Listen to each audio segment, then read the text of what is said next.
Bonsoir, on est très content de se retrouver avec Laura Ellie Kling. Ça fait longtemps et ça fait plaisir de se retrouver. On va parler bien sûr de la paracha, du nouveau livre, le Sefer Shemot, et tu vas nous parler de ces fameux trois signes. De quoi s'agit-il? À quoi ça sert tous ces signes? On t'écoute, Bechavod Arav. Alors, comme vous le savez, Moshe est le premier d'une longue série de prophètes à refuser la mission qu'on lui confie. Enfin, il a refusé, il a essayé de refuser, évidemment, en général, ça ne marche pas. Mais comme vous le savez, il y en a d'autres qui ont essayé après lui, toutes sortes de méthodes d'ailleurs. Bon, lui, il a essayé d'argumenter pourquoi ça ne peut pas être lui. Et finalement, bon, ça n'a pas marché. Il y en a un qui a fait la même chose, c'est le prophète Jérémie. Il a aussi dit, je suis pas à la hauteur, je sais pas bien parler, etc. Je s'est fait avoir aussi. Alors, il y en a un qui essaie une autre méthode. C'est le prophète Jonas. Alors, lui, carrément, il a compris que s'il commence à discuter, il va perdre le truc. Alors, il s'en va, carrément, il s'en va. Il fuit, il part. Il se fait rattraper, évidemment. C'est difficile de fuir devant Dieu lui-même. Donc, il finit par se faire rattraper. Histoire un petit peu rocambolesque avec une baleine, etc. Et puis, finalement, il est obligé de faire ce qu'on lui demande de faire, quoi. Alors, Ézéchiel, lui, il essaie une autre méthode. Ah, c'est marrant, mais il y a personne qui dit OK, d'accord, quoi. Yéhezkel, il fait la méthode du mutisme. Il dit rien. C'est-à-dire que Dieu lui parle, lui parle, lui parle, et lui, il commence même pas à discuter. Alors, il y a des longues tirades au début du livre de Yéhezkel où Dieu lui explique l'importance de la chose, pourquoi il a besoin de la porte-parole, etc. Et puis après, il y a un blanc. Donc on attend la réponse de Yereskel, mais lui, il dit rien. À un moment, Dieu le prend par les cheveux ou par je sais pas quoi, et il l'amène devant le peuple réuni dans une ville qui s'appelle Tel Aviv. Nous sommes en Babylonie déjà. C'est Yereskel, il fait partie de ceux qui ont été exilés avant les autres. Et il est donc devant le peuple là-bas, et il dit rien. Et il dit rien. Il faut attendre vraiment longtemps pour qu'il puisse enfin exprimer quelque chose. Il lui fait manger carrément. Il lui, il lui fait écrire sur un parchemin le message qu'il doit dire et il fait manger le parchemin. Euh, Ça sert à rien, ça marche pas. Ça marche pas. Il y en a qu'un finalement, il y en a qu'un qui tout de suite répond OK, d'accord, c'est bon, envoie-moi, Shalcheni. Ça, c'est Ishayahu, c'est le prophète d'Isaïe. Mais les autres, franchement, ils ont compris que c'était pas une sinécure. Sauf que, évidemment, il n'y en a aucun qui ait réussi à s'échapper et à esquiver le devoir. Et Moshe, c'est donc le premier. C'est le premier. Et Dieu lui dit, voilà, tu te rappelles, bon, c'est l'histoire de fameux buisson ardent. Tu te rappelles cette histoire des Hébreux qui étaient en Égypte. Ben, le moment est venu de les sortir de là. Et d'ailleurs, j'ai un grand plan pour ça. Et toi, tu fais partie du plan. Non seulement tu fais partie du plan, mais tu es le centre même du plan. Et ça fait combien de temps qu'il n'était pas en Égypte? C'est pas écrit, mais enfin, d'après nos sages, ça doit faire 40 ans qu'il est berger de chez son beau-père. Il est parti en Midian. Oui, parce que on sait qu'il a 80 ans à ce moment-là, puisque il va mourir à 120, il a encore 40 ans de traversée du désert. Donc, il a 80 et il est parti en Midian, sans doute, à peu près à l'âge de 40 ans. Donc, ça fait 40 ans qu'il est berger, et lui, de son côté, ça aurait pu durer encore très longtemps, hein. Sauf qu'il y a le fameux buisson ardent, et donc voilà, bah, tout d'un coup, il apprend qu'il doit agir, parce que Dieu s'est rappelé de la promesse qu'il a faite à Abraham, Isaac et Jacob, etc. Et là-dessus, il réagit en disant non, non. C'était très important pour toi, mais moi, je suis pas l'homme de la situation. Il a exactement cinq arguments dans lesquels donc il explique pourquoi il n'est pas l'homme de la situation. D'abord, il dit par modestie, Mi Anochi, qui suis-je pour aller voir Pharaon? Sous-entendu, moi je suis un simple berger, ça fait longtemps que j'ai plus accès à la cour du roi, et donc voilà, je sais pas comment faire, ni pour parlementer avec le pharaon et lui expliquer pourquoi il a intérêt à se séparer d'une main-d'œuvre gratuite, d'esclaves. Je ne sais pas comment on fait ça. Et puis de toute façon, même si je réussis, qu'est-ce que je fais après avec le peuple? Je ne sais pas non plus diriger un peuple. Moi, péniblement, je dirige mes moutons et voilà quoi. Ça, c'est le premier argument de Moshe. Mi anochi, qui suis-je? Qui suis-je? Je suis pas à la hauteur. Deuxième argument, qui tu es toi? C'est-à-dire qu'ils vont me demander qui tu es et je ne sais pas quoi leur répondre. Qui tu es, toi qui m'envoies? Alors ça veut dire quoi ça? Ben, dis-leur, je sais pas moi, tu es le Dieu d'Israël, le Dieu d'Abraham, le Dieu d'Isaac, le Dieu de Yaakov. Ça manque pas des qualificatifs pour essayer de leur expliquer de quel Dieu il s'agit.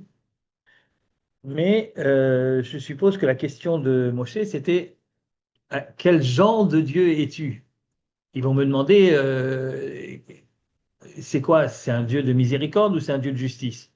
Si c'est un Dieu de justice et de rigueur, pourquoi est-ce qu'il faudrait qu'on sorte maintenant et pourquoi pas plus tard? D'autant que Dieu avait promis à Abraham 400 ans d'esclavage. Et puis si c'est un Dieu de miséricorde, bah alors pourquoi maintenant et pas avant, quoi? Pourquoi est-ce qu'on a été obligé de passer par 210 ans d'esclavage en Égypte? Et moi, comme je suis pas dans tes petits papiers, je sais pas comment est-ce que tu diriges ton monde, ben, je saurais pas quoi leur dire. S'ils me demandent qui tu es, je saurais pas quoi leur répondre. Je sais pas quel genre de Dieu décide maintenant de sortir les Hébreux. Ça, c'est le deuxième argument. Troisième argument, de toute façon, ils vont pas te croire. Et Mlo Yamino, ils vont pas te croire. Donc ça sert à rien tout ça. S'ils te croient pas, ça marchera pas. Quatrième argument, je bégaye. Kvad pe uchvad lashon anochi. Cinquième argument, qui n'en est pas un, shlach na beyat tishlach. Je t'en prie, envoie quelqu'un d'autre. Je t'en prie, envoie quelqu'un d'autre. C'est pas un argument ça. C'est pas un argument. C'est d'ailleurs la seule fois, enfin la première fois plutôt où Dieu se fâche. Jusqu'à présent, très patiemment, Dieu répond à chacune de ses arguments, à chacun de ses arguments, mais quand il dit envoie quelqu'un d'autre, ça veut dire que c'est pas qu'il pense qu'il peut pas faire la mission, mais qu'il veut pas. Et on dit pas je veux pas. On dit pas je veux pas à Dieu. Et donc, bah, il s'énerve contre Moshe. Et il y aura d'autres occasions, il s'énervera. C'est la première fois où il s'énerve contre Moshe parce que il argumente pas, parce qu'il dit envoie quelqu'un d'autre, parce qu'il montre qu'il n'a pas envie, quoi. Et alors à chacun de ces cinq arguments, Dieu réagit. Il y a des réponses. Il y a des réponses. Vous remarquez d'ailleurs que les arguments vont dans un certain ordre. On a l'impression que c'est depuis les arguments les plus sérieux jusqu'aux arguments qui sont plutôt des prétextes. Vous voyez, ça commence par qui suis-je, puis ça se termine par je sais pas parler, envoie quelqu'un d'autre. Je sais pas parler, je sais pas parler. Tu dis pas je sais pas parler à Dieu, évidemment. Et la réponse, elle est presque, elle s'impose. La réponse, c'est ben justement, ça tombe bien. C'est moi qui donne la parole aux gens, donc voilà quoi. On va arranger ça. Puis voilà.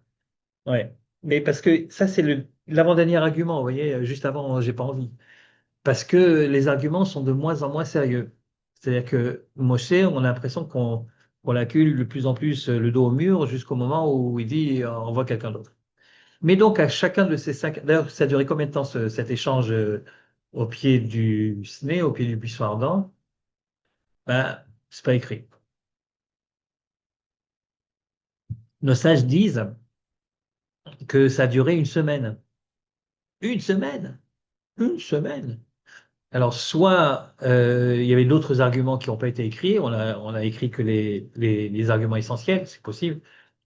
Soit Moshe a dû réfléchir des jours ou des heures après chaque réponse pour trouver l'argument suivant, possible. Bon, bref, en tout cas, ça a duré, d'après nos sages, je sais pas, la vérité, je sais pas d'où ils le savent, parce qu'il n'y a pas d'allusion dans l'histoire. Enfin, ça a duré 7 jours. Du coup, moi, je me demande si ça a duré 7 jours, qui c'est qui s'est occupé des brebis pendant tout ce temps-là? Non, c'est vrai, parce qu'on n'arrête pas de dire que Moshe, il a été choisi justement parce que c'était un berger très consciencieux. Et en fait, un Midrash nous raconte qu'il était en train de courir après une brebis égarée.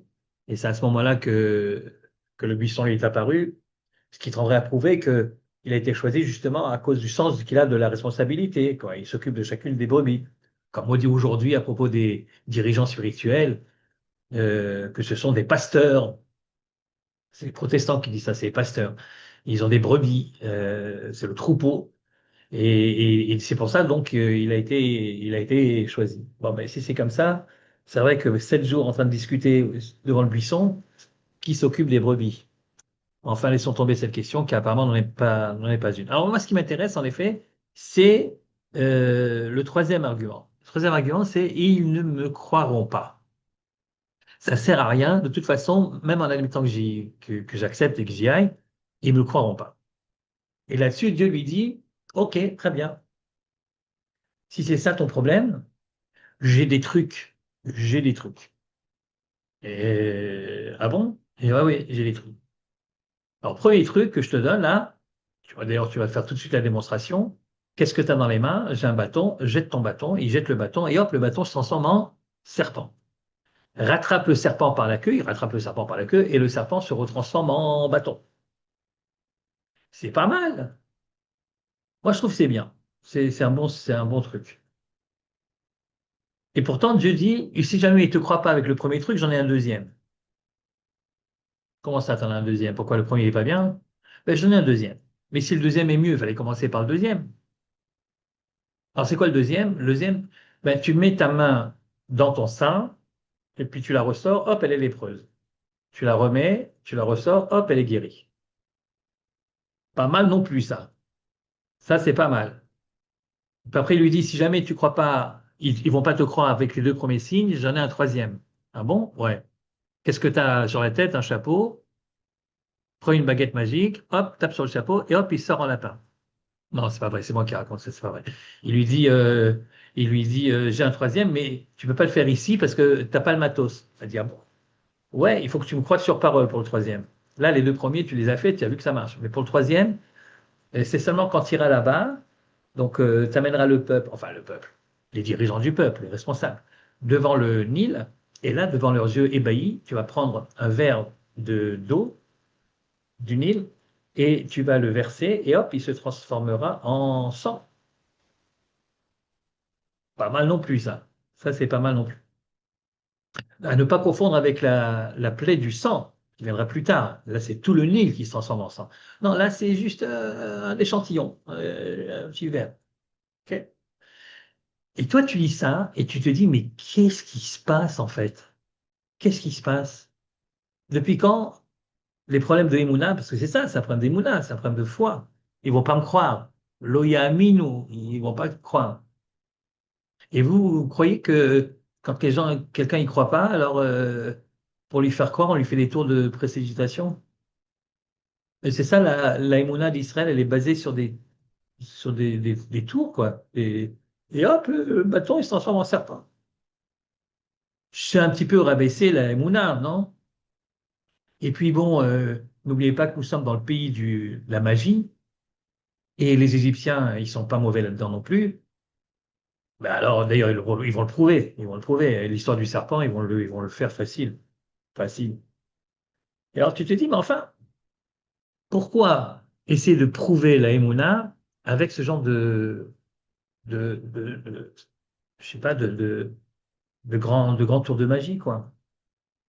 Et puis bon, ça c'est la première question.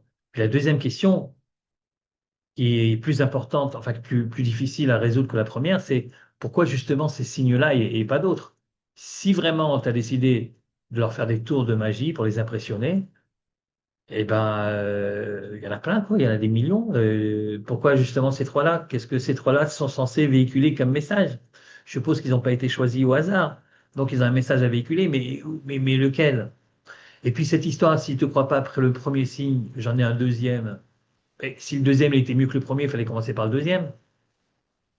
Et puis en quoi le deuxième il est mieux que Si vous me demandez à moi mon avis, je trouve que le premier il est vachement mieux. Il est mieux que le deuxième, le premier. Ah ouais. Non, parce que quand tu rentres ta main dans tes vêtements et tu la sors, tu as peut-être caché des produits dans les vêtements, je sais rien moi. Mais le coup du bâton qui se transforme en serpent, alors ça, c'est impressionnant ça quand même. Et puis le serpent qui se retransforme en bâton. Donc ça veut dire quoi? S'ils ne te croient pas après le premier, bon, crois après le deuxième. Pourquoi le deuxième il est mieux que le premier? Et encore une fois, s'il est mieux, il fallait commencer par le deuxième. Et puis après, si jamais il ne te croit pas après les deux premiers, j'en ai un troisième. Ben, ça peut durer longtemps, hein. D'abord, en quoi le troisième, il est mieux que les deux premiers, l'histoire du vers de Nil, là. Et puis pourquoi ça continue pas? Et si tu ne crois pas après le troisième, j'en ai un quatrième. Et si tu ne crois pas après le quatrième, j'en ai un cinquième. En fait, c'est une histoire très compliquée à comprendre. La seule chose qui semble claire, c'est que les signes en question sont porteurs de messages. Ils n'ont pas été choisis par hasard. C'est des symboles de quelque chose. Oui, mais quoi? Mais quoi? C'est pas écrit dans le texte quoi? Alors, évidemment, comme c'est pas écrit dans le texte quoi, alors nos commentateurs, à la fois les traditionnels du Moyen Âge et à la fois les plus récents, qu'est-ce qui se passe là? Ah oui, voilà, d'accord. Ok. J'avais disparu, je me demandais pourquoi. Ok, très bien. Oui, ben oui, bon, il fait bien, notre ami. Johan, il nous donne les versets, ben oui. Alors, donc, la question est de savoir à quoi servent ces plaies, pardon, ces signes, et pourquoi justement ces signes-là et pas d'autres. Alors,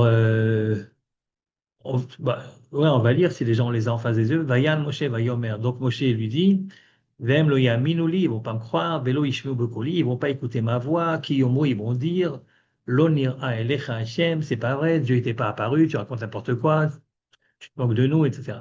Vayomer elav Hashem, Mazé beadecha, et Dieu lui dit, qu'est-ce que tu as dans les mains? Vayomer, il lui dit, Maté, j'ai un bâton, Vayomer ashliché au arza, jette-le par terre, et shliché au arza, veille nachash, et le jette par terre, et il se transforme en serpent. Vayanos Moshe mipanav. Oui, parce que ça, je vous ai pas dit, mais Moshe lui-même a peur. Sans doute qu'il savait pas évidemment ce qui allait arriver. Donc le bâton sans serpent, c'était pas prévu. Donc Vayanos Moshe, il prend peur, il fuit devant le serpent. Vayomer Hashem el Moshe, Shlach yatra vechos bizdavo. Maintenant, attrape-le par la queue. Vayishlach yado vayhazek bo, vayihi lemate bechapo. Il redeviendra un bâton dans ta main. Leman yaminu, vous voyez, pour qui croit. J'ai fait ça, c'est pour qui croit. Kinira elecha Hashem, que Dieu le Dieu de leur père et le Avotam t'est apparu, et le Avram, et le Yitzhak, et le Yaakov. Très bien. Ça, c'est le premier signe. Le deuxième, donc, c'est celui de la main, et le troisième, c'est celui du Nil. Alors, nos commentateurs, donc, et les classiques et les modernes, se sont cassés la tête pour savoir quels pourraient être les messages véhiculés par ces trois signes. Alors, je vous donne deux commentateurs connus. L'un hyper connu, c'est Rashi. Rashi, je vous le donne parce que tout le monde le connaît, donc il faut le savoir. Et ensuite, on regardera celui de Rabbi Shimshon Raphaël Hirsch du 19e siècle. Alors d'abord, Rashi. Alors Rashi, voilà ce qu'il dit. À propos du bâton et du serpent, Rashi dit, c'est parce que il faut punir Moshe d'avoir osé douter de la foi des Hébreux. C'est vrai, ça, il ne les connaît pas, il les connaît pas, enfin il les connaît plus depuis longtemps en tout cas, et il dit carrément, mais ils me croiront pas. Mais avant de dire ils me croiront pas, parle-leur, d'où tu sais qu'ils te croiront pas, d'où tu sais, c'est vrai ça. Et Rachid dit, et c'est pour ça que les signes ont été donnés. Je vous lis ce que dit Rachid, Mazé Beatra, Rachid dit, Misé chez Beatra, Atachayav Lilkot, de ce que tu as dans les mains, tu mérites d'être battu, donc du bâton. Pourquoi? Chez Chashalta Biksherim, parce que tu as osé douter de gens kashers. Les Hébreux sont des gens bien ksherim. Et toi, tu doutes, tu les suspectes. Et donc, tu mérites d'être battu avec le bâton. Ça serait donc, si vous voulez, l'histoire du bâton, ça serait donc une forme de punition pour le fait qu'il ait dit du mal des Hébreux. Et d'ailleurs, Achille continue sur cette même lancée. Il dit, c'est pour ça qu'il se transforme en serpent. Parce que le serpent, depuis le fameux serpent du début de l'humanité, eh bien le serpent, c'est un symbole de la shonara. C'est le symbole de la médisance, de dire des choses qui ne sont pas vraies, etc. Ben toi, voilà, pour te montrer que tu n'aurais pas dû parler comme ça des Hébreux, ton bâton, duquel tu devrais recevoir des coups, se transforme en serpent pour te rappeler ta faute du Lachonara. Bon, l'explication de Rachid. Comment est-ce que Rachid explique la deuxième signe?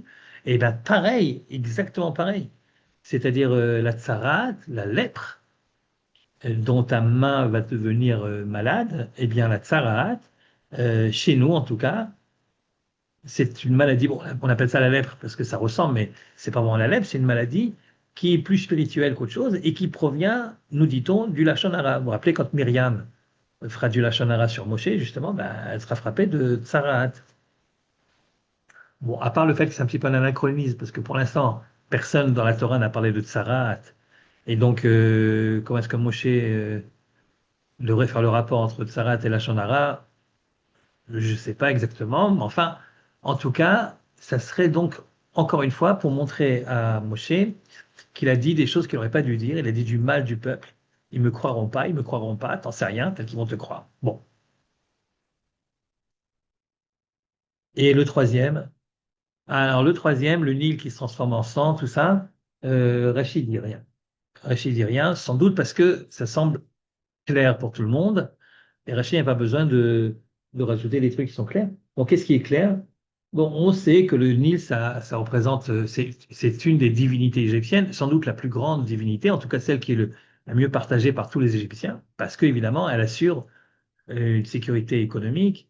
Et donc, c'est un dieu, et le fait que ce dieu se transforme en sang, ça montre bien qu'on ne peut pas se fier sur le dieu égyptien. Ok, mais ça c'est de la part, ce que je suis en train de vous dire, Rachid le dit pas. J'imagine que c'est ce que Rachid pense, parce que ça semble assez logique.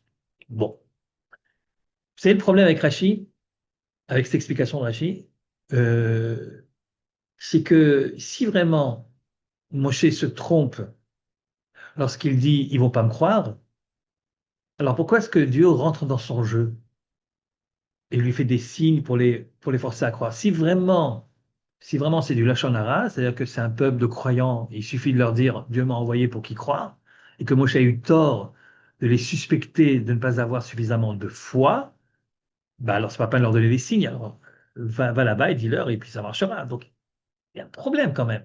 Si Dieu rentre dans le jeu, ça veut donc dire qu'il y a quand même de bonnes raisons pour Moshe de penser qu'ils vont pas tout de suite croire à ce qu'il raconte, quoi. Bon, ça, première question sur Rachid. Et puis, deuxième question sur Rachid. Les signes sont censés répondre à la question, ils vont pas me croire. Et donc, les messages que les signes véhiculent devraient être compris, adressés au peuple. Si le peuple ne croit pas, voici des signes qui vont lui faire comprendre qu'il devrait croire. Or, les deux premiers signes, en tout cas, pour Rachi, c'est pas un message envoyé au peuple, c'est un message envoyé à Moshe. T'as dit du Lachon Hara, et ben voilà. Et c'est pour ça que le bâton il se transforme en serpent, et c'est pour ça que ta main devient lépreuse. Ouais, c'est joli, mais quel rapport avec le sujet? Moi, Moshe, j'ai demandé comment convaincre le peuple. J'ai pas demandé comment. Si tu as un message à me faire passer, tu as qu'à me le faire passer après, avant. Mais pas maintenant. Maintenant, il s'agit de convaincre le peuple. Alors, ou bien tu me dis, t'as pas besoin de signes du tout parce que le peuple, il est vachement plus croyant que ce que tu crois. C'est l'air très bien, alors pas de signes. Mais si tu me fais quand même des signes, il faut que ce soit des signes qui parlent au peuple et qui essaient de résoudre le problème que j'ai, qui vont pas me croire. Or, d'après Rachid, les deux signes, en tout cas, c'est des signes qui sont adressés à Moshe et pas au peuple. C'est un problème. Alors, il y a une autre explication, à part celle de Rachid, c'est l'explication de Rav Hirsch. En fait, il y a plusieurs autres explications. Enfin, je vous prends, parce qu'on n'a pas toute la nuit devant nous non plus, donc je donne l'explication de Rav Hirsch. Rav Hirsch, vous connaissez Rav Hirsch, c'est Shimshon Raphaël Hirsch, Francfort, 19e siècle.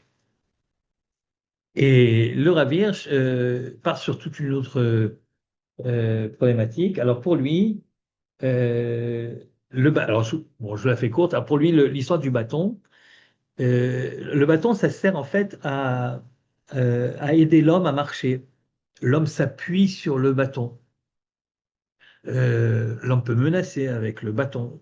Le bâton, c'est une sorte, si vous voulez, d'aide que l'homme se fait lui-même, c'est-à-dire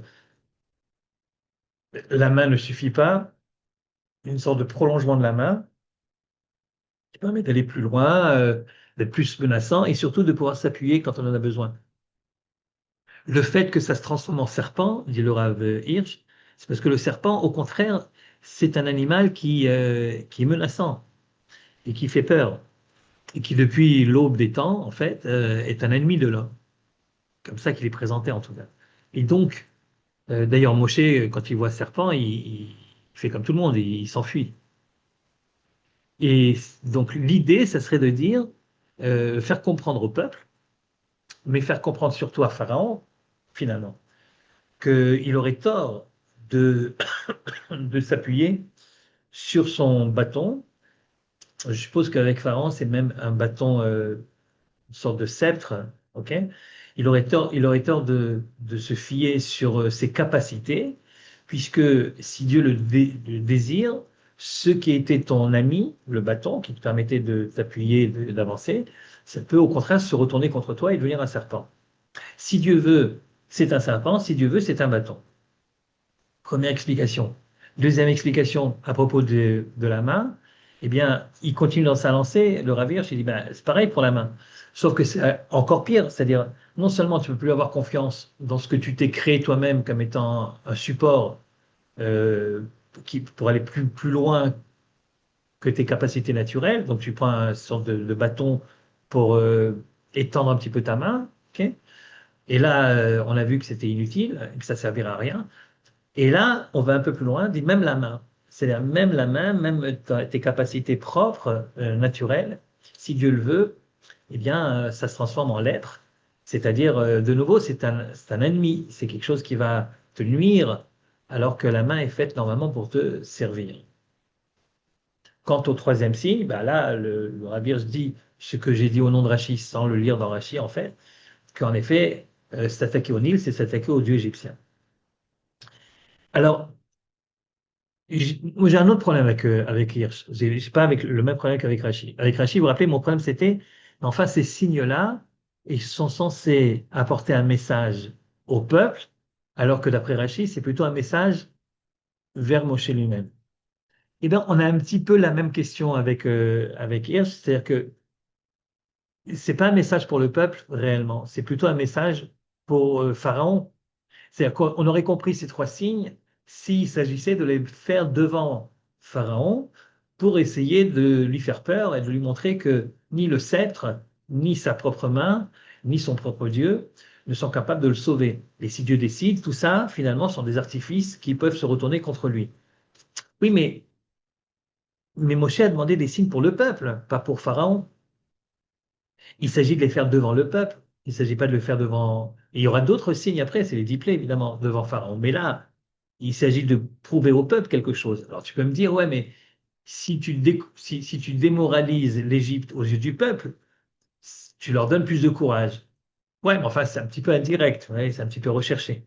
Donc, si vous voulez, si je résume, l'explication de Rachid, qui est très jolie en elle-même, elle a le problème qu'elle est dirigée davantage vers Moshe que vers le peuple. Et l'explication du Rav Hirsch, qui est très jolie également, est plutôt dirigée vers Pharaon et vers l'Égypte que vers le peuple. Dans les deux cas, il y a quelque chose qui gêne et quelque chose qui est pas très net pour expliquer les trois signes. En quoi ces trois signes-là sont censés répondre à l'interrogation légitime ou pas du peuple qui est mais non, tu dis n'importe quoi, on ne te croit pas, Dieu ne t'a pas envoyé. Ok, très bien, alors qu'est-ce qu'il faut répondre? C'est la raison pour laquelle je vais vous donner une troisième explication. Eh oui, eh bien oui, on a le temps, on a une troisième explication. Et cette explication que je vais vous donner, eh ben, vous la connaissez pas. Vous la connaissez pas. D'où je sais que vous la connaissez pas, c'est parce que c'est moi que je l'ai inventée. Et donc, évidemment, il n'y a aucune chance que vous la connaissiez. À moins que je les ai dit, parce que des fois, je radote un peu, des fois, j'ai. Mais c'est moi qui. Je suis très fier d'ailleurs. Je suis très fier d'avoir trouvé. Vous allez me dire si c'est une bonne explication. Hein, peut-être que elle n'est pas meilleure que les autres, mais moi, je la trouve sympa. Moi, je la trouve sympa et je la trouve inédite. Et je vais vous dire à quel moment j'y ai pensé. J'y ai pensé quand j'ai étudié un passage de Shir HaShirim. Shir HaShirim, le cantique des cantiques. Donc, comme vous le savez, Shir HaShirim, c'est une histoire d'amour entre un jeune homme et une jeune fille. Et nos sages disent que c'est une allégorie, en fait, et que le jeune homme L'amour entre le jeune homme et la jeune fille, c'est l'amour entre Dieu et Israël, avec dans le rôle de Dieu l'homme et dans le rôle de la jeune fille Israël. Et donc, en fait, derrière les versets d'un amour qui se cherche, qui se perd, qui se retrouve, etc., c'est en fait l'histoire de l'amour de Dieu et de son peuple. OK? Et comme vous le savez, nos sages ne se contentent pas de dire ça, c'est-à-dire, ils auraient pu dire, voilà, ça c'est, si tu veux comprendre le Shir HaShirim, sache que c'est une allégorie, et chaque fois que tu vois écrit le bien-aimé, en fait, c'est Dieu, et chaque fois qu'il y a écrit la bien-aimée, c'est Israël. Et puis, ils auraient pu dire ça, puis après, ils vont se coucher. Mais pas du tout. Nos sages expliquent pratiquement chaque verset, à l'aune de cette explication. Par exemple, c'est la jeune fille qui parle. La jeune fille, elle dit, dans le chapitre, je ne sais plus lequel, dans Shirachirim en tout cas, elle dit Kol dodi hinezeba, medaleg al harim, mekapetz al hagevor. C'est dans le deuxième chapitre. Kol dodi hinezeba, voici la voix de mon bien-aimé. Dodi, c'est mon bien-aimé. Hein. Dodi, c'est pas mon tonton. Dod, c'est un oncle, mais Dodi, c'est pas, non, ici, c'est pas l'oncle. Dodi, ça veut dire mon bien-aimé. C'est une façon de parler. Kol dodi hinezeba, j'entends la voix de mon bien-aimé qui arrive. Medaleg al harim, il saute par-dessus les montagnes. Mekapetz al Gevaot, il passe par-dessus les collines. Bon, l'explication simple de ce verset, c'est mon bien-aimé m'aime tellement que même si aujourd'hui il est loin, je sais qu'il revient, je l'entends même revenir, Kol Dodi Hinezeba, voilà, il est en train de venir, et aucun obstacle ne peut l'empêcher de me retrouver, puisqu'il passe par-dessus les montagnes, il saute par-dessus les collines. Autrement dit, c'est un verset qui vient montrer l'intensité de l'amour que Dieu a pour Israël, que même si on est séparé quelque temps, ce qu'on appelle chez nous l'exil, à un moment ou à un autre, il revient vers nous, et son amour est tellement fou que rien ne peut l'empêcher, aucun problème, aucun obstacle. Il passe par-dessus les montagnes, il saute par-dessus les collines. Voilà le verset. Très joli verset, évidemment. Il parle de l'amour de Dieu pour Israël. Là-dessus, il y a un midrash que je voudrais voir avec vous. Et quand j'ai étudié ce midrash, je ne pensais pas du tout à notre paracha. Mais il se trouve que le Midrash donne plusieurs explications sur ce verset, Kol Dodi Nezeba. Alors le premier, c'est Rabbi Yehuda. Rabbi Yehuda Omer, Kol Dodi Nezeba, j'entends la voix d'un bien-aimé, voilà, il est en train de venir. De qui on parle? C'est Moshe. C'est Moshe qui vient donc libérer Israël, envoyé par Dieu lui-même, c'est Moshe. Bisha Sheba Vamar Israël, au moment où il est venu, il a dit à Israël, Bechodesh Hazeh Atem Nigalim, c'est ce mois-ci que vous serez délivrés, donc le mois de Nissan. Amroulo, ils lui ont dit, Moshe Rabbeinu, Ech anachnu nigalim. Mais Moshe, comment tu veux que on, on puisse être libéré? Ve'alo amar akadosh baruch hu l'Avraham. Et pourtant, Dieu a dit à Abraham, Vavadum ve'inu otam. Euh, je crois, mon cher ami Johan, je crois que ça a commencé avec le deuxième midrash. Est-ce que tu pourrais regarder le premier? Est-ce que c'est Voilà. ça? Oui, ça c'est le premier. Ok. Oui, je m'en suis aperçu un peu tard. Donc vous oubliez ce que je viens de dire. On va donc commencer par le premier. On continuera par le deuxième tout à l'heure. Le premier, c'est Rabbi Nechemia. Rabbi Nechemia dit, Kol Dodi Nezeba, j'entends la voix de mon bien-aimé qui arrive. Zé Moshe.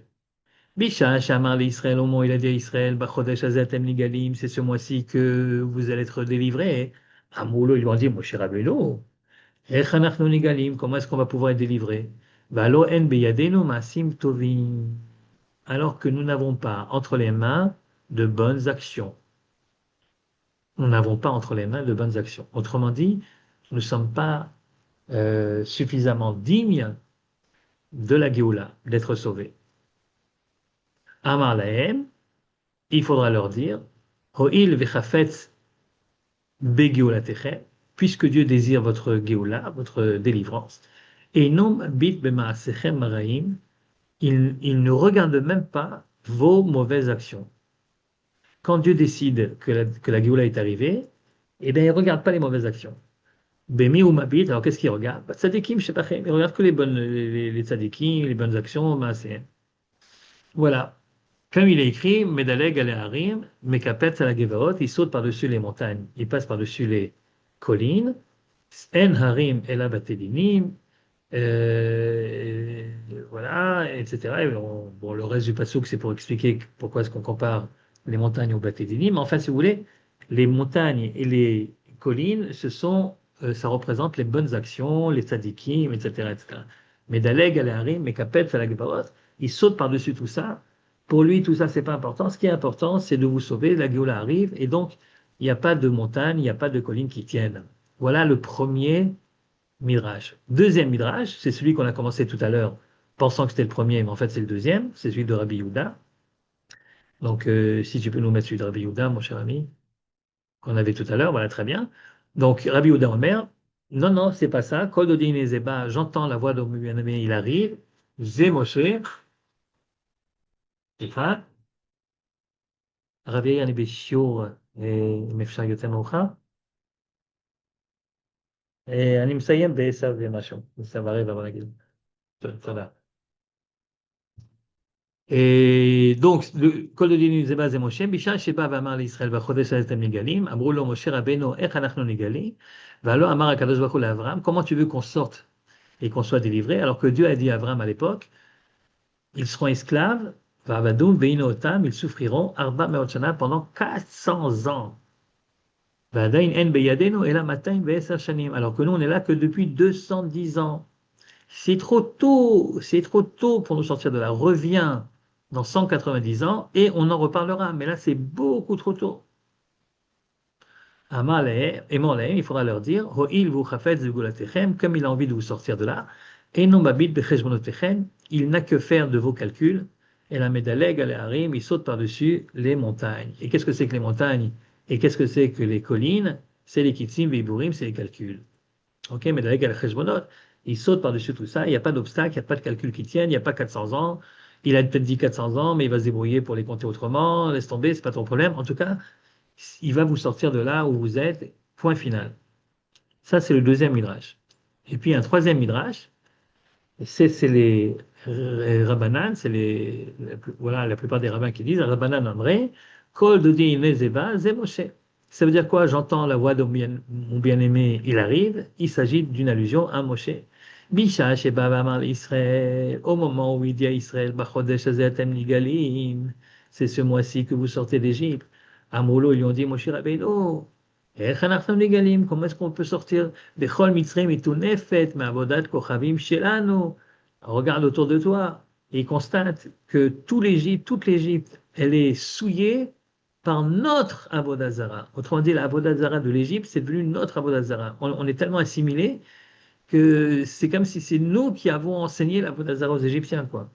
Amar lehem, alors il faut leur répondre, Emor lehem, pardon, Ho'il v'hu chafetz b'golatechem, quand Dieu il veut vous sortir de là, et non mabit ba'avodat kochavim shelachem. Il regarde même pas votre idolâtrie. Et la médaleg elle arrive, mais il saute par-dessus les montagnes. C'est quoi les montagnes? C'est l'idolâtrie, etc. Ok? Et donc moi je vois ça. Donc trois explications différentes concernant le pasuk Kol Dodi et Nezeba. Ok? Et puis je me dis, tiens, c'est marrant. Il y a trois midrashim. Chacun des midrashim propose un argument que les Hébreux auraient pu dire à Moshe pour justifier le fait qu'ils ne peuvent pas sortir. Ils ne peuvent pas accepter la Géoula. Ça rejoint ce que Moshe disait, ils ne vont pas me croire. C'est-à-dire que quoi, ils ne vont pas me croire? Ils ne vont pas me croire qu'ils méritent maintenant, ils peuvent maintenant sortir d'Égypte. Ils vont dire non, non, c'est pas le moment, non, on n'est pas digne, etc. Il y a trois arguments invoqués par les Hébreux pour expliquer pourquoi ils ne peuvent pas sortir d'Égypte. Et là, dans la petite tête, je me suis dit, mais s'il y a trois arguments que les Hébreux annoncent et que Moshe reçoit trois signes, peut-être que chaque signe correspond à un argument. Et peut-être que chaque signe que Moshe a reçu, c'est pour contrer un argument prévisible des Hébreux qui refuseraient de sortir d'Égypte et qui n'auraient pas cette foi, cet enthousiasme, cette confiance, qui peuvent en effet sortir. Alors, bon, fort de cette intuition du départ, j'ai essayé de voir si ça se tient, quoi. Alors voilà ce que je vous propose comme explication. Premier argument, mais Moshe, on ne peut pas sortir d'Égypte. Pourquoi? Parce que nous n'avons pas assez de masim tovim, on n'a pas assez de bonnes actions. Ben oui. D'ailleurs, vous savez, ça fait des années que j'ai la chance de m'occuper de jeunes filles qui viennent en Israël après le bac pour, euh, pour étudier du collège, pour étudier l'ivrit, pour essayer de s'intégrer en Israël, là-bas à Netivot, près de chez moi. Et dans le courant de l'année, je fais un petit voyage en France pour parler aux parents, pour parler dans les écoles juives, etc., pour exposer le programme. Et donc, vous ne pouvez pas savoir le nombre de parents qui m'ont expliqué pourquoi mon programme était super intéressant, mais pas pour leur fille. C'est très bien, mais pas pour ma fille. Ça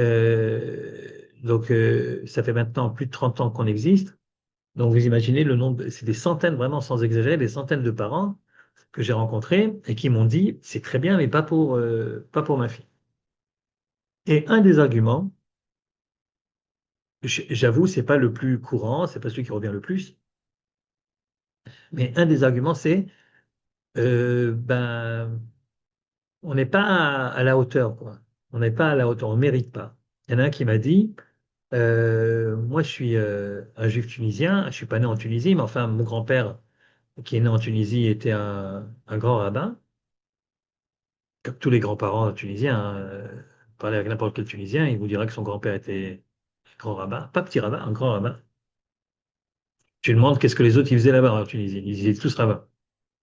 Enfin bref, en tout cas, mon grand-père il était grand rabbin, très bien. Et je voyais pas du tout où il voulait en venir, où il voulait en venir. Il disait, voilà, mon grand-père, il avait un rêve, et son rêve, c'était de voir Jérusalem de ses yeux. Et alors? Il me dit, bah alors, il est mort. Bon, bah, j'ai dit, écoutez, c'est bien triste, mais enfin, les grands-pères, en général, ils finissent par mourir, quoi. Il dit, non, c'est pas ça que je veux dire. Il est mort sans voir de ses yeux la réalisation de son rêve. C'est-à-dire, il est mort sans voir Jérusalem. Je dis, alors? Et alors, il dit, mais qui je suis moi pour réaliser le rêve que mon grand-père n'a pas pu réaliser? Quand j'ai entendu ça, je me suis dit, il est en train de dire ce que les Hébreux ont dit. Le premier argument, on n'a pas assez de bonnes actions. On ne peut pas sortir de notre Égypte parce qu'on n'est pas assez digne, quoi. Et alors, qu'est-ce qu'il faut leur répondre? Ben, il faut leur répondre, si Dieu décide de vous sortir de là, il ne regarde pas vos mauvaises actions. Il regarde que les bonnes actions. Mais oui, c'est vrai, à quoi on reconnaît un bâton d'un serpent? Imaginez, mettez un serpent, vous mettez un bâton l'un à côté de l'autre et vous prenez une photo vue d'en haut. À quoi tu reconnais où il est le serpent et où il est le bâton? Ben, le bâton, il est droit et le serpent, il est tordu. Le serpent représente ceux qui se conduisent pas de manière droite, ceux qui se conduisent avec des actions un petit peu sinueuses. OK? Alors que le bâton, c'est droit. Eh bien, c'est quoi le signe que Moshe reçoit? Le signe que Moshe reçoit, c'est, tu vois, le bâton, il se transforme en serpent. Mais après le serpent, il se transforme en bâton. Autrement dit, c'est pas parce que tu es serpent que tu restes serpent toute ta vie. C'est pas parce que tu penses que tu n'es pas assez digne, que tu n'es pas assez sadique, que tu vas rester tordu toute ta vie. Ça dépend comment on te prend. Si on sait te prendre, le serpent, il peut devenir bâton. D'autant plus que le serpent en question, avant, il était bâton. Ton grand-père, il était rabbin, non? Un grand rabbin en Tunisie. OK. Donc, qu'est-ce qui s'est passé? Il s'est passé que le bâton, il est devenu serpent. Eh ben, le serpent, il peut redevenir bâton. C'est pas un truc définitif, quoi. Les Hébreux, en Égypte, c'est peut-être devenu les serpents, parce qu'évidemment, dans des conditions pareilles, quand la loi elle est injuste, quand tu es esclavagisé, et quand tu es à la merci de n'importe quel bourreau égyptien venu, tu es obligé évidemment d'essayer de t'en sortir en évitant certaines lois. Et oui, bah oui. C'est-à-dire, c'est les conditions de l'exil qui font que peut-être t'es pas tout à fait droit. T'es devenu serpent. Mais à l'origine, tes aïeux, Abraham, Yitzhak et Yaakov, ils sont droits, eux. Donc le bâton, il est devenu serpent, mais le serpent, il peut redevenir bâton. Donc arrête de dire que tu peux pas sortir d'Égypte parce que t'es pas droit. T'es pas droit, t'es pas droit. Tu vas le redevenir. Il suffit de savoir te prendre. Moi, Moshe, je sais te prendre. Et donc, tu vas redevenir un bâton dans mes mains. Ce serait donc le premier signe qui serait là pour répondre au premier argument. On n'est pas assez digne, on n'est pas assez droit, on n'est pas assez tzadikim, on n'a pas assez de bonnes actions. Mon grand-père était rabbin, mais moi non, ok? Et tout d'un coup, vient l'histoire du bâton et du serpent pour montrer que c'est pas définitif. Premier argument, premier signe. Deuxième argument, rappelez-vous, le deuxième midrash, celui de Rabbi Houda, Kol Dodi et Nezeba, et Moshe. Moshe leur dit, allez les enfants, on s'en va. Et eux, ils disent, ah, non, le temps n'est pas encore venu. Dieu a dit 400 ans d'esclavage et nous, on est là que depuis 210 ans. C'est bizarre comme argument comme ça. C'est comme si quelqu'un, je sais pas, il ouvrait la porte de la prison et il dit aux détenus, allez-y, allez-y, jeune homme, vous êtes libre. Et que le détenu, il lui dit, ah, désolé, le juge, il a dit que j'en ai pour 17 ans et là, je suis là que depuis 8 ans. Ben, ça va, je t'ouvre la porte de la prison, sors, quoi. Ah non, non, non, non, non, non, non, non, non, pas trop vite, pas trop vite, pas de précipitation. Et là, je dois vous dire que cet argument-là, contrairement au premier, il est beaucoup plus fréquent. Beaucoup plus fréquent. Ah oui, si, si, ça m'arrive tout le temps. Ça, quand je suis en France et que je parle avec les parents, alors très souvent, les parents, en général le père d'ailleurs, plus que la mère, me dit, écoutez, ma fille, le problème c'est comme ça. Le problème c'est que ma fille, vous l'avez vu, elle est en terminale. Bon, mais vous croyez qu'elle va partir après son bac? Mais non, c'est beaucoup trop tôt. En Israël, pour pouvoir se débrouiller, il faut un métier. Pour ça, il faut des études. Elle ne peut pas faire des études, elle ne parle pas la langue. Donc, d'abord, elle va ici avoir son diplôme, sa licence, et après elle part. Non, non, mais je suis d'accord qu'elle parte, hein, mais pas tout de suite. C'est trop tôt. C'est- Abraham, il a dit 400 ans. On est là que 210 ans. C'est trop tôt. Et moi, en général, quand il me dit ça, alors je fais, mais ok, donc alors je reviens dans 3 ans, c'est ça? Et je prends mon petit carnet et je note revenir dans 3 ans. Et lui, il ne sait pas si je me moque de lui ou si c'est sérieux. Alors il me dit, ah non, non, parce que dans 3 ans. Non, parce que ma fille qui est en terminale, elle va pas partir toute seule, hein, elle va partir avec sa petite sœur qui est en seconde. Et elle aussi, la petite sœur, elle va pas partir sans le diplôme. Et donc, d'abord, il faut que la première ait sa licence, mais la deuxième aussi. Alors moi, je mets un bon d'accord, alors je reviens dans 6 ans. Alors je vais revenir dans 6 ans pour voir monsieur machin. Et là, il me dit, non, ça va pas, parce que dans 6 ans, ma femme, elle sera à 3 ans de la pré-retraite. Ça serait quand même dommage de partir à ce moment-là, de laisser partir toutes seules les filles. Non, on va partir tous ensemble, on attend que une alia, ça se prépare. Ça se prépare. On fait pas ça sur un coup de tête, enfin. Le nombre de gens qui te disent une alia, ça se prépare, on fait pas ça sur un coup de tête. En général, tu leur dis, ok, d'accord, mais alors préparez-le. Ça fait combien de temps que vous préparez votre alia? Euh, Mon père déjà, mon père déjà. Non, ça se prépare, d'accord, mais enfin bon. Et il y a un moment où les préparations, il faut y mettre un arrêt, quoi. Ouais, faut jamais demander à quelqu'un, ça fait combien de temps que tu prépares ton alia? C'est pas.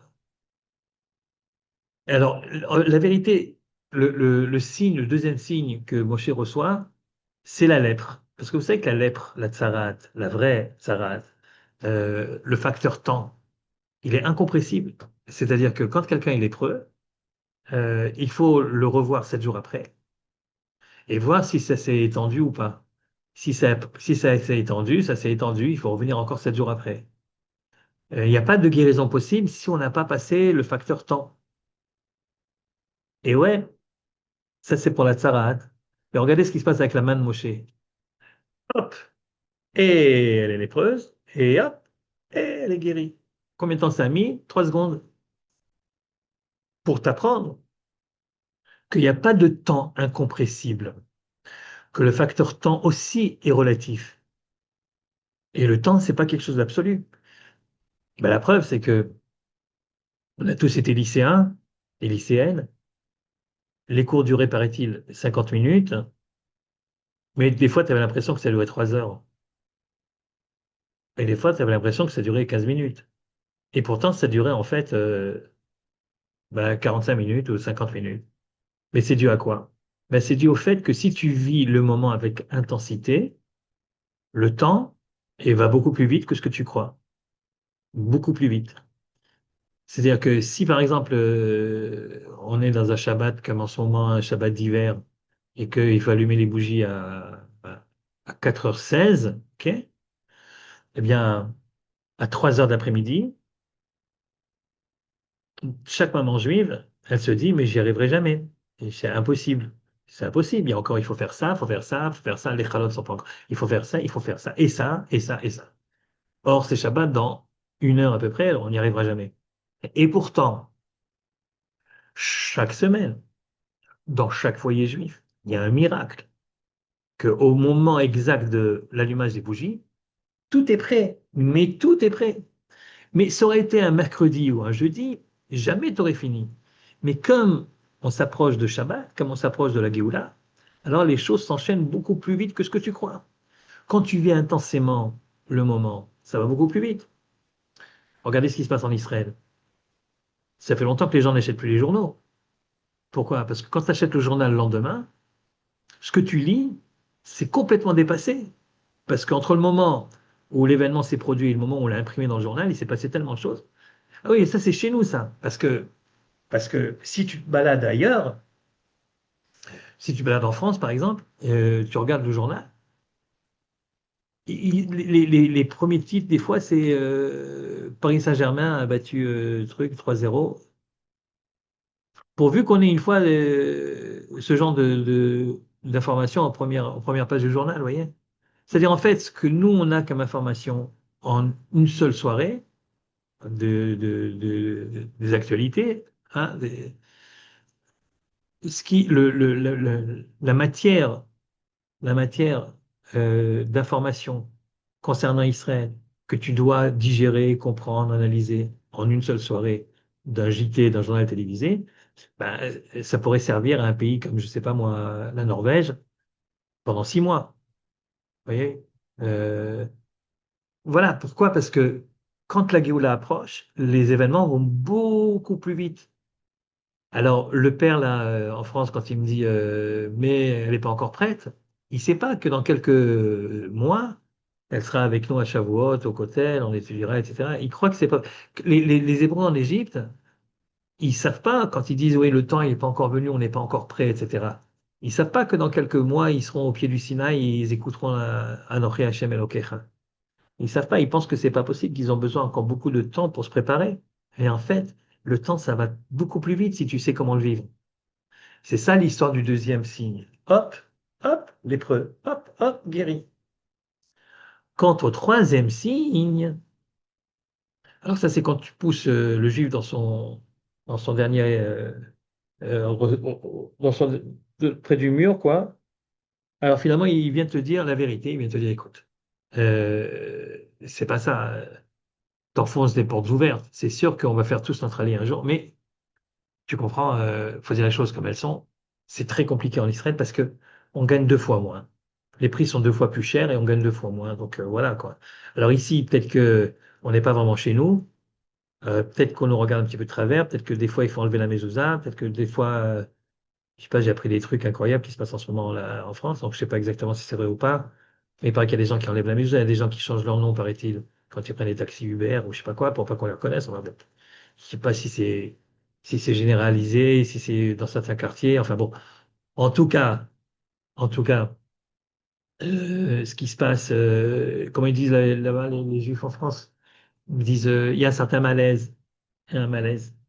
Alors ce malaise en question, il existe, mais malgré tout, disons les choses franchement, on a quand même une résidence secondaire à Deauville, on a quand même plusieurs voitures à la maison, Et franchement, ça va, quoi. Ça va. Au niveau Parnassa, c'est bon. Tandis que si on vient en Israël comme tu le proposes, eh bien, on va galérer, hein, parce que déjà, on n'a pas la langue, et puis et les boulots, c'est pas évident, c'est hors de prix, de toute façon, les appartements, c'est hors de prix, etc. Ça veut dire quoi? Ça veut dire qu'on est devenu idolâtre de quoi? Du Nil. Parce que c'est quoi le Nil? Le Nil, c'est le dieu égyptien. Et pourquoi le Nil, c'est le dieu égyptien? Parce qu'il assure la sécurité, la stabilité économique. Chaque fois qu'il y a de la famine partout au Moyen-Orient, tout le monde va en Égypte parce qu'en Égypte, il y a le Nil. Et les crues du Nil sont prévisibles. Et le Nil, il permet à la dynastie de Pharaon de rester au pouvoir parce que tout va bien, parce qu'on arrive à donner à manger à tout le monde. Et lorsque les Hébreux disent, c'est le troisième argument, lorsque les Hébreux disent à Moshe, mais on ne peut pas sortir d'Égypte parce que nous sommes idolâtres de l'idolâtrie égyptienne. C'est ça qu'ils disent. Eretz Mitzrayim et Tunefet Ma'avodah Shelanu. C'est-à-dire que tout ce qui est en Égypte, l'idolâtrie, c'est en fait notre propre idolâtrie. Qu'est-ce qu'il veut dire par là? Il veut dire que le Nil, la stabilité économique égyptienne, c'est devenu notre idole. Et à tel point que même si on est convaincu qu'on devrait sortir d'Égypte, on n'a pas envie de sortir d'Égypte parce qu'au moins, en Égypte, on a de quoi manger et on a de quoi boire. Alors c'est vrai qu'on ne traite pas exactement comme on aurait espéré qu'on nous traite, de Seder, ok, mais enfin bon, si on sort d'Égypte, on va aller où? Dans le désert, mais dans le désert, mon vieux, dans le désert, il n'y a pas d'eau. Et après, une fois qu'on est sorti du désert, on va où c'est quoi? En Eretz Israël, mais en Eretz Israël aussi, des fois il pleut, des fois il pleut pas. Et quand il n'y a pas d'eau, qu'est-ce qu'on fait? Quand il n'y a pas de Nil, on fait quoi? Quelqu'un m'avait dit un jour, je crois que je vous ai dit une fois ici, que la raison pour laquelle on est sorti d'Égypte pour arriver en Eretz Canaan, c'est parce qu'en Égypte, quand il n'y a pas d'eau, on regarde en bas, on regarde le Nil, alors qu'en Israël, quand il n'y a pas d'eau, on regarde le ciel. Et en fait, on est sorti d'Égypte pour arriver en Israël pour nous apprendre à lever les yeux au ciel, pour nous apprendre à prier, quoi. Ok. Mais c'est vrai que c'est pas évident. C'est vrai qu'il faut une certaine dose de Emouna. Et que, il faut comprendre que la parnassa, elle dépend pas obligatoirement de tes petits calculs, ni du Nil. Et en fait, c'est ça le troisième signe. Qu'est-ce que Moshe est censé faire devant les yeux ébahis des Hébreux? Il prend l'eau du Nil, et il la verse, et ça se transforme en sang. Allez boire, allez irriguer votre champ avec du sang. Allez boire pour ne plus avoir soif avec le sang. Et c'est une manière, et je ne veux même pas parler des autres symboles que le sang véhicule pour pas tomber dans des trucs à faire peur et des menaces. Et là, laissons tomber l'autre côté du sang, mais simplement le fait que l'eau se transforme en sang, ça devient donc imbuvable et ça devient inutilisable. Et donc, l'idée qui se cache derrière, c'est que si jamais tu crois, tu mets toute ta confiance dans le Nil, sache que si Dieu veut, finalement, le Nil peut se transformer en sang et que la Parnassa, finalement, dépend davantage de ce que Akadosh Baruch Hu décide que de tes petits calculs à toi, etc., etc. Et que moi, si j'étais toi, je mettrais pas tous mes œufs dans le même panier économique en idolâtrant finalement ce que le Nil propose. Et donc, je résume, nous avions trois arguments d'après le Midrash de Shirachirim, trois arguments euh, qui, euh, euh, que les Hébreux ont mis en avant pour justifier le fait qu'ils ne peuvent pas sortir d'Égypte ou qu'ils ne veulent pas sortir d'Égypte au moment où le temps était arrivé. Et devant ces trois arguments, Moshe donne trois réponses. Plutôt, Dieu donne à Moshe trois signes qui correspondent aux trois réponses à donner aux trois arguments. C'est quand même incroyable de voir qu'à distance de combien? 3 000 ans à peu près, on a les mêmes arguments. On n'a pas changé, on a les mêmes arguments et on est obligé de donner les mêmes contre-arguments et que les trois signes finalement sont toujours d'actualité. Voilà ce que je voulais vous dire pour la paracha de Shemot.